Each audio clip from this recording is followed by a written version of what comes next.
Essencialmente é vir cá para averiguar o nível de a intensidade no terreno da violência policial que ocorreu durante o período das manifestações e também algumas famílias pontuais que nós vamos dar algum conforto, vamos fazer uma visita e sobretudo nos distritos. Portanto, vamos incidir mais a nossa ação em alguns distritos, como Macanga, como Chiuta. Esses seriam os nossos pontos. Mas basicamente é isso. Temos informação, porque nós temos coordenadores a nível da província, distritos, mas é preciso averiguar isso no terreno para ver até que ponto é que os relatórios que a gente tem recebido são verdadeiros ou não e também ter uma percepção pessoal sobre isso. Mas talvez a parte mais importante é o conforto às famílias, não é? Tanto aqueles que perderam os seus parentes, quanto aqueles também que têm pessoas feridas, têm pessoas detidas, como vocês sabem. Temos mais ou menos cerca de 4.000 pessoas detidas até este momento. E há um outro fator que pouco se fala dele. São pessoas que não estão feridas, são pessoas que não perderam parentes, mas pessoas que ficaram profundamente afetadas psicologicamente.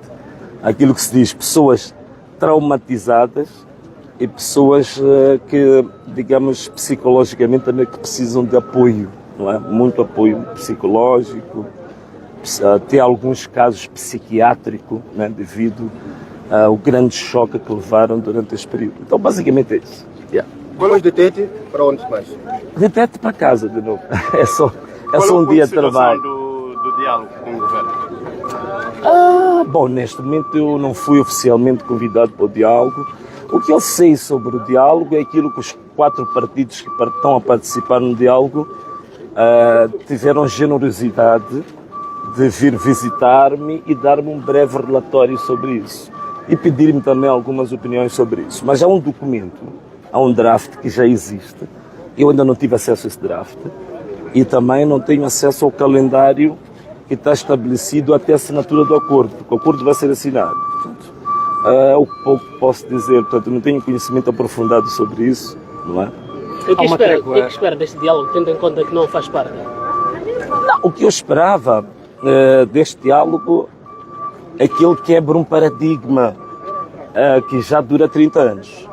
Portanto, o ciclo vicioso dos acordos pós-crises eleitorais, eles normalmente têm tido o paradigma de serem acordos que visam a partilha de lugares nos órgãos colegiais. Quer dizer, partilha de lugares na Assembleia da República, partilha de lugares no Conselho de Estado, partilha de lugares, digamos, no Conselho Superior da Magistratura Judicial ou da Comunicação Social. Portanto, esses órgãos colegiais, basicamente, é que têm sido objeto dos acordos que têm sido assinados nos últimos 30 anos. Em termos de reforma, nunca houve reforma, como tu sabes. O que existe é uma contínua revisão da lei eleitoral, mas que ela também visa o quê? Visa a composição do STAI e a composição da CNE. Significa que ao longo de 30 anos, todos os acordos em Moçambique eram acordos de políticos para políticos, acordos para a composição de órgãos colegiais. Então, ao longo de 30 anos, tu não encontras uma única linha destes acordos que tivesse abrangido medidas econômicas, medidas sociais, que tenham a ver com impactos diretos, visíveis e tangíveis na vida da população. Quer dizer que estes acordos ao longo de 30 anos, a população, o povo sempre olhou para esses acordos como acordos da elite política, acordos em que o povo sempre foi marginalizado. Então, a minha contribuição, isto eu disse aos 4 partidos, isto é a parte da carta que eu enviei ao Presidente da República, isto é parte das 30 medidas que vêm no decreto, é exatamente acrescentar a uma nova componente e quebrar o paradigma. São algumas medidas de curto prazo, por exemplo, que têm a ver com segurança, não é? Aquelas de parar, por exemplo, com toda a violência imediatamente e incondicionalmente. Raptos, sequestros, tudo o que está a acontecer agora, com as valas comuns para aí fora. Libertação imediata e incondicional dos presos, que tem a ver com as manifestações. A assistência médica e medicamentosa para todas as pessoas que foram feridas de forma permanente, né? As pessoas estão permanentemente, digamos, deficientes, ou aqueles de forma transitória. Portanto, essas são as medidas de curto prazo que têm a ver com a segurança e com o conforto das famílias. Depois tem as medidas de médio prazo, que podem ser vistas ao longo de 5 anos. Aquela medida que eu já tinha proposto, por exemplo, a construção de 3 milhões de casas em 5 anos, para jovens recém-formados, recém-graduados. A outra tem a ver com a revitalização econômica dos médios e pequenos empresários que sofreram durante esse período. Portanto, uma linha de financiamento até 500 milhões de dólares para revitalizar esses negócios é a única forma de você ter a economia a crescer, senão de contrário a estagnação. E para o outro, uma linha de até 600 milhões de dólares que é para startups, quer dizer, para projetos de raiz de mulheres e de jovens. Então, este é o pacote, vou falar de algumas medidas, não são todas, que eu penso que é uma oportunidade nobre que Moçambique tem de quebrar este paradigma desses acordos serem vistos como acordos da elite, em que o povo se sente sempre marginalizado, esquecido. Se este acordo contemplar esta medida e haver um compromisso sério, o que seria um compromisso sério? Seria assinar o acordo, mas também dar estatuto legislativo ao acordo. Quer dizer, tem que ir ao Parlamento, deve ser aprovado em forma de uma resolução no Parlamento, depois tem que se constituir uma equipa mista que vai monitorar isto em 5 anos, no mandato, que é diferente do que acontecia antes. As equipes mistas, elas funcionavam por um período menos de 1 ano e depois retiravam-se. Então temos que ter uma equipe mista que durante 5 anos monitore isso. E como é que vai monitorar? Simples. Saber se este acordo, este compromisso nacional está refletido no plano quinquenal do governo, se está refletido nos planos econômicos e sociais que vão sendo aprovados todos os anos, se estão refletidos nas estratégias aprovadas em cada setor, em cada ministério. Então a equipe vai fazer isto, vai monitorar isto ao longo de 5 anos. Se isto for feito desta forma, para mim é um passo gigantesco para dizermos que Moçambique está a caminhar rumo a uma paz e a coisa mais difícil, a reconciliação nacional. Se isto não for feito, para mim, é mais um acordo, é mais um papel, letra morta, é mais areia nos olhos das pessoas, como aconteceu ao longo de 30 anos. Neste momento, o que é que deve ser feito para Moçambique voltar a ter a estabilidade ou, por outra, esta crise pós-eleitoral cessar? O que é que deve ser feito agora? Não, o que tem que ser feito é isto que eu estava aqui a falar. Portanto, estas medidas, mas uma das mais importantes tem a ver com a segurança. Tem a ver com a segurança, portanto, há medidas de curtíssimo prazo, em menos de 1 mês, tem que acontecer. Cancelamento ou parar é absoluto com todo tipo de violência das autoridades de direito. Estou a falar de quê? Estou a falar da polícia, estou a falar da PGR, estou a falar dos tribunais, porque há vários tipos de violência, não é só dar tiro. Há outro tipo de violência que está a acontecer com a população. Isto aqui é extremamente importante. O amparo tem que se dar às famílias que foram feridas e que perderam os seus parentes. E também os cerca de 5 mil pessoas estão detidas há mais de 3 meses, muitos deles sem processo, em condições desumanas nas cadeias, alguns deles com problemas de saúde, sem advogados. E uma das coisas que está a acontecer, há uma sobrecarga do sistema de justiça. É por isso que uma das coisas que a cadeia,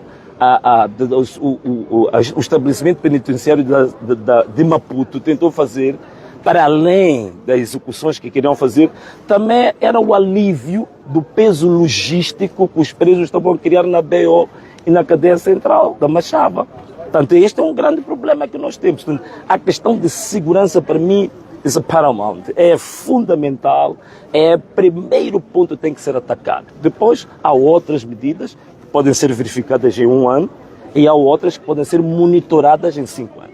Portanto, algum comentário em torno, começa um novo ciclo de governação e foram impulsados novos ministros, inclusive o comandante-geral da polícia, alguma coisa a dizer com relação a estas? Também a retirada dos vice-ministros.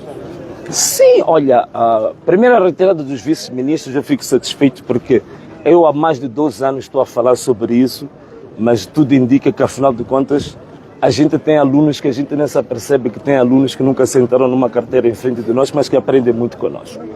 A segunda questão é que, infelizmente, a constituição deste governo é uma constituição que é feita sem uma visão estratégica do que realmente, como é que se constitui o governo. Por exemplo, nós estamos a sair do período chuvoso. Significa que tu tens os leitos dos rios a transbordar, tu tens represas, tens diques que estão a arrebentar, tens muitas lagoas, poças, tens cursos de água elevados. Significa que uma das medidas urgentíssimas e um dos primeiros ministérios devia ter sido indicado ao Ministério das Obras Públicas ou qualquer outro nome equivalente. Portanto, houve um atraso nisso e foi indicado um ministro que não tem formação na área de engenharias. Portanto, nota-se claramente a falta de visão estratégica. Aquilo que eu disse, está-se a constituir um governo como, por exemplo, a gente brincava às escondidas lá em casa, né?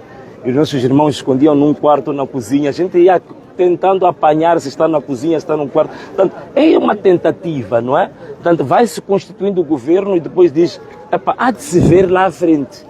É mais ou menos isto. Ou aquela brincadeira, não sei se aqui também se chama assim, a gente lá em Maputo dizia, vamos brincar zoto. Então, é um governo que está constituído como um jogo de zoto. Então, outra questão importantíssima também é a demora na indicação do Ministro da Educação. O ano letivo vai começar, temos um precedente de muitos problemas na educação, que vocês conhecem, vocês já reportaram isso, os erros no livro escolar, desvio de fundos na área da educação, muitos problemas de corrupção na educação, problemas muito sérios com o nosso sistema de ensino, que toda a gente é unânime a dizer que é péssima qualidade, mas também toda a gente é unânime a dizer que é a base fundamental de todo o desenvolvimento do país, também não é indicada a tempo e como prioritário. E tudo o resto que nós notamos, se você for a pegar o manifesto do Partido Frelimo, se você for a ver os vídeos da campanha, se você for a pegar o discurso da tomada de posse do presidente Mata e Reza, você nota que há uma disfuncionalidade nas coisas.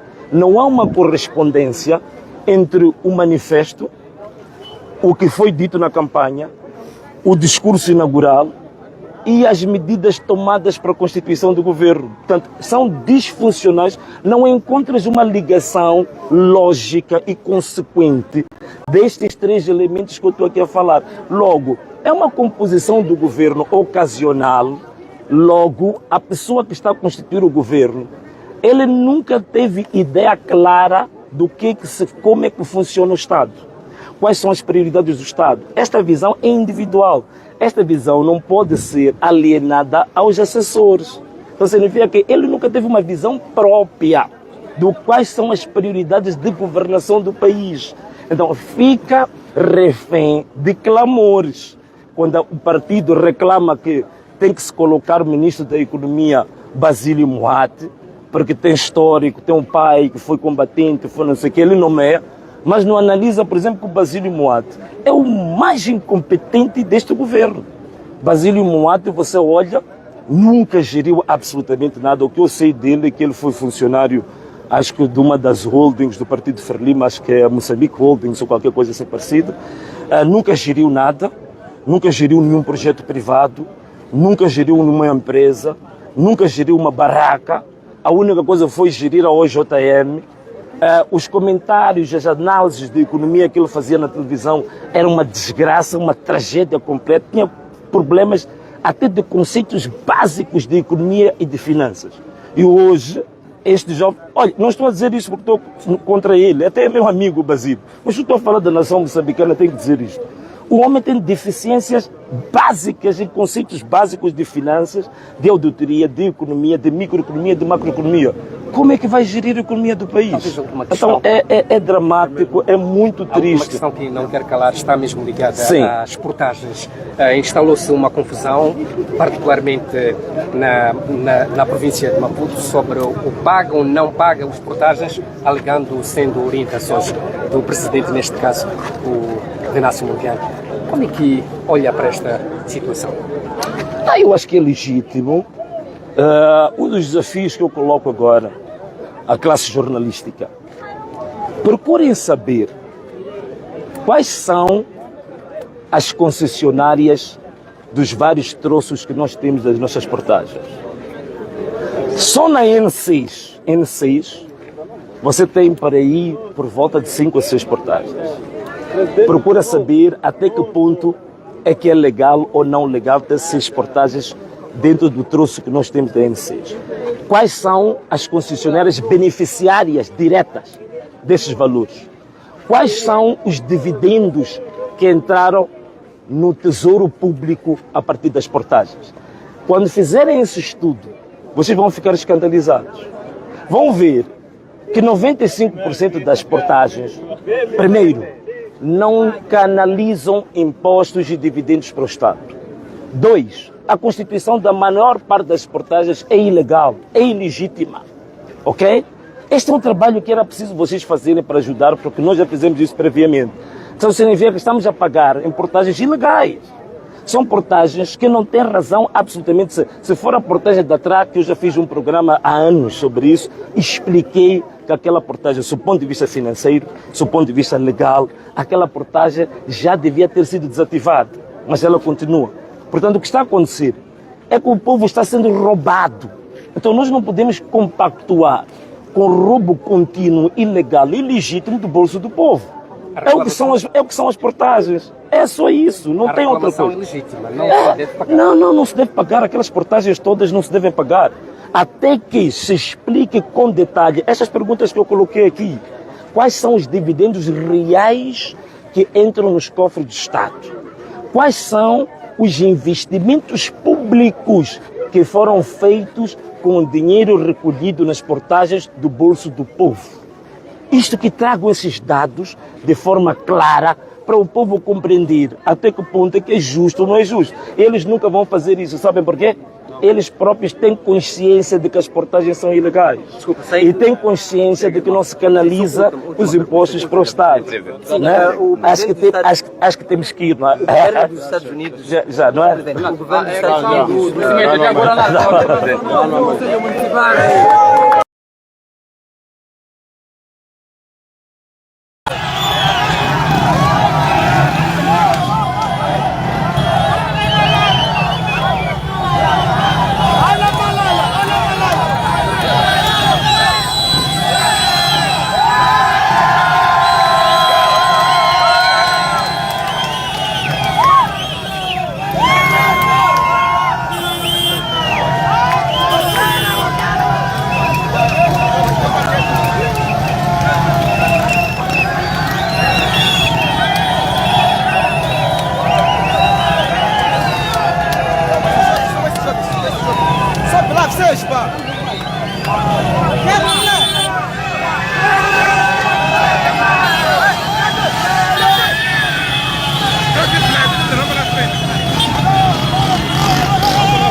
Presidente!